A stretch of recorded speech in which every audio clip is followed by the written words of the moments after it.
माननीय प्रधानमंत्री जी नमस्कार। मेरा नाम पुण्य सुन्या है। मैं कक्षा 11वीं की छात्र हूँ। मेरे विद्यालय का नाम विवेकानंद केंद्र विद्यालय निर्जुली, डिस्ट्रिक्ट पापुमपारे, स्टेट अरुणाचल प्रदेश है। माननीय प्रधानमंत्री जी, कुछ सब्जेक्ट्स और कुछ चैप्टर्स है जिनको लेकर मैं सहज नहीं हूँ, उनसे पीछा छुड़ाने में लगी रहती हूँ। मैं चाहे कितनी भी कोशिश क्यों न करूँ, मैं उन्हें पढ़ नहीं पाती हूँ। शायद ये इसलिए होता है क्योंकि मुझे उनसे डर लगता है। सर, इस स्थिति को कैसे दूर किया जा सकता है? धन्यवाद सर। चलिए, आंध्र से हम मलेशिया से अब अरुणाचल पहुंच गए और मुझे बताया गया है कि इसी प्रकार का कोई और एक सवाल भी है। माननीय प्रधानमंत्री जी नमस्कार। मेरा नाम विनीता गर्ग है और मैं SRDAV पब्लिक स्कूल में 25 वर्ष से कार्यरत हूँ। मेरा प्रश्न है, कुछ सब्जेक्ट्स ऐसे हैं जिसमें कई स्टूडेंट्स को डर का सामना करना पड़ता है। इस वजह से वह इनसे बचते हैं। इसके बारे में इतिहास या गणित जैसे विषयों के शिक्षक अच्छी तरह से समझ सकते हैं। टीचर के तौर पर इस स्थिति को और बेहतर बनाने के लिए हम क्या कर सकते हैं? ये कुछ अलग प्रकार का ही विषय मेरे सामने आया। मैं कोशिश करूंगा कि स्टूडेंट्स के मन को छू सकूं और टीचर्स की बात पर गौर के साथ कुछ समाधान बता सकूं। आप दोनों ने किसी खास सब्जेक्ट या चैप्टर से डर की बात कही है। आप लोग अकेले नहीं हैं जिनको इस स्थिति का सामना करना पड़ता हो। हकीकत तो यह है कि दुनिया में एक भी इंसान ऐसा नहीं मिलेगा जिसके ऊपर ये बात लागू न होती हो। मान लीजिए आपके पास बहुत ही बढ़िया 5-6 शर्ट है, लेकिन आपने देखा होगा 1 या 2 शर्ट आपको इतने पसंद आते होंगे, बार बार पहनते हैं। इसका मतलब ये नहीं कि बाकी सब बेकार हैं, फिटिंग ठीक नहीं है, ऐसा नहीं है। उन 2 इतने अच्छे लगते हैं कि आप उसको बार बार पहनते हैं। कई बार तो माँ बाप भी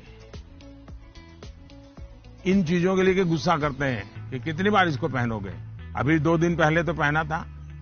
पसंद नापसंद मनुष्य का स्वभाव है और कभी कभी पसंद के साथ लगाव भी हो जाता है।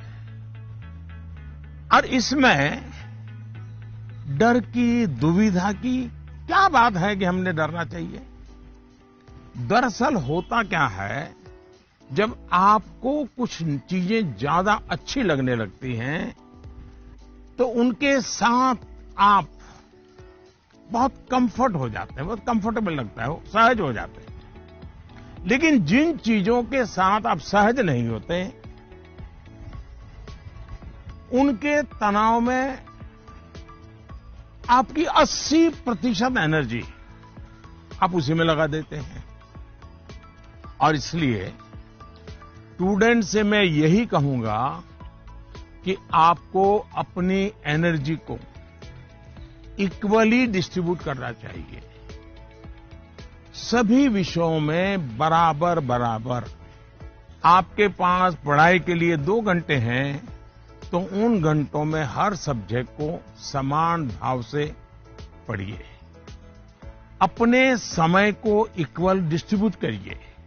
साथियों, आपने देखा होगा टीचर्स, माता पिता हमें सिखाते हैं कि जो सरल है वो पहले करें। ये आमतौर पर ये कहा जाता है और एग्जाम में तो खास तौर पर बार बार कहा जाता है कि जो सरल उसको पहले करो भाई, जब टाइम बचेगा तब वो कठिन है उसको हाथ लगाना। लेकिन पढ़ाई को लेकर मैं समझता हूं ये सलाह आवश्यक नहीं है और उपयोगी भी नहीं है। मैं जरा इस चीज को अलग नजरिए से देखता हूं। मैं कहता हूं जबकि पढ़ाई की बात हो तो कठिन जो है उसको पहले लीजिए। आपका माइंड फ्रेश है, आप खुद फ्रेश हैं, उसको अटेंड करने का प्रयास कीजिए। जब कठिन को अटेंड करेंगे तो सरल तो और भी आसान हो जाएगा। मैं अपना अनुभव बताता हूं। जब मैं मुख्यमंत्री था, फिर प्रधानमंत्री बना, तो मुझे भी बहुत कुछ पढ़ना पड़ता है, बहुत कुछ सीखना पड़ता है, बहुतों से सीखना पड़ता है, चीजों को समझना पड़ता है। तो मैं क्या करता था, जो मुश्किल बातें होती है, जिसके निर्णय थोड़े गंभीर होते हैं, मैं मेरे सुबह जो शुरू करता हूं तो कठिन चीजों से शुरू करना पसंद करता हूं।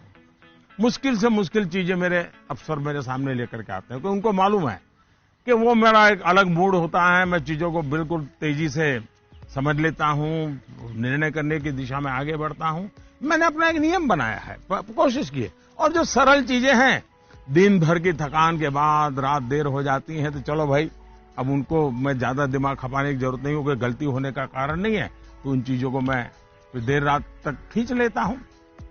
लेकिन सुबह जब उठता हूं तो फिर कठिन से ही मुकाबला करने के लिए निकल पड़ता हूं। दोस्तों, एक और बात हमें अपने आप से सीखनी चाहिए। आप देखिए, जो लोग जीवन में बहुत सफल हैं, वो हर विषय में पारंगत नहीं होते, लेकिन किसी एक विषय पर, किसी एक सब्जेक्ट पर उनकी पकड़ जबरदस्त होती है। अब जैसे लता दीदी हैं, लता मंगेशकर जी की पूरे दुनिया में नाम है, हिंदुस्तान के हर जुबान पे नाम है, लेकिन अगर कोई जाकर के उनको कहे कि आज हमारे क्लास में आइए और ज्योग्राफी पढ़ाइए, हो सकता है वो न भी पढ़ा भी पाए, मैं नहीं जानता हूं कि वो पढ़ा पाए न पढ़ा पाए, लेकिन लता जी की महारत ज्योग्राफी में शायद न भी हो, लेकिन संगीत की दुनिया में उन्होंने जो किया हुआ है, एक विषय पर जिस प्रकार से अपना जीवन खपा दिया है, आज वो हर एक के लिए प्रेरणा का कारण बन गई है। और इसलिए आपको भले कुछ सब्जेक्ट मुश्किल लगते हो, ये कोई आपके जीवन में कोई कमी नहीं है। आप बस ये ध्यान रखिए कि इस मुश्किल लगने वाले सब्जेक्ट की पढ़ाई से खुद को दूर मत कीजिए, उसे भागिए मत। वहीं टीचर्स के लिए मेरी सलाह ये है, वो विद्यार्थियों से उनको टाइम मैनेजमेंट के संबंध में, उसके तौर तरीके के संबंध में, सिलेबस के बाहर जाकर के भी कभी उनसे बातें करें, उनसे चर्चा करें, उनको गाइड करें। विद्यार्थियों को टोकने के बजाय उन्हें गाइड करें। टोकना, रोकना, उसका प्रभाव मन पे और ज्यादा नेगेटिव फैलता है। प्रोत्साहित करने से वो कॉन्सेंट्रेटेड ताकत के रूप में कन्वर्ट हो जाता है। कुछ बातें क्लास में सार्वजनिक तौर पर जरूर कहें, ताकि सबका प्रबोधन होगा। लेकिन बहुत सी बातें ऐसी होती हैं, जब किसी एक बच्चे को बुला करके चलते चलते थोड़ा सर पे हाथ रख करके बहुत ही प्यार से कहें, बेटा देखो भैया, तुम इतने बढ़िया करते हो, जरा देखो इसको जरा थोड़ा ये कर लीजिए, देखिए तुम्हारे में बहुत बड़ी ताकत है, आप देखिए ये बहुत काम आएगा, बहुत काम आएगा। एक काम करिएगा, आपके जीवन में ऐसी कौन सी बातें थी जो कभी आपको बहुत कठिन लगती थी और आज आप उसको बड़ी सहजता से कर पा रहे हैं? ऐसे कुछ कामों की लिस्ट बनाइएगा। जैसे साइकिल चलाना कभी आपको कठिन लगा होगा, लेकिन अब वही काम आप बहुत सरलता से करते लेते होंगे।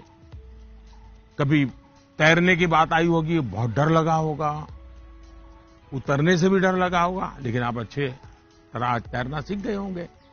मतलब जो कठिन था उसको आपने कन्वर्ट कर दिया। आपके जीवन में ऐसी सैकड़ों चीजें होगी। अगर आप ये याद करके जरा किसी कागज पर लिख लेंगे, तो कभी आपको किसी को भी, मुझसे भी कठिन वाला सवाल पूछना ही नहीं पड़ेगा, क्योंकि कभी कोई चीज आपको कठिन लगेगी ही नहीं। मुझ पे भरोसा कीजिए दोस्तों।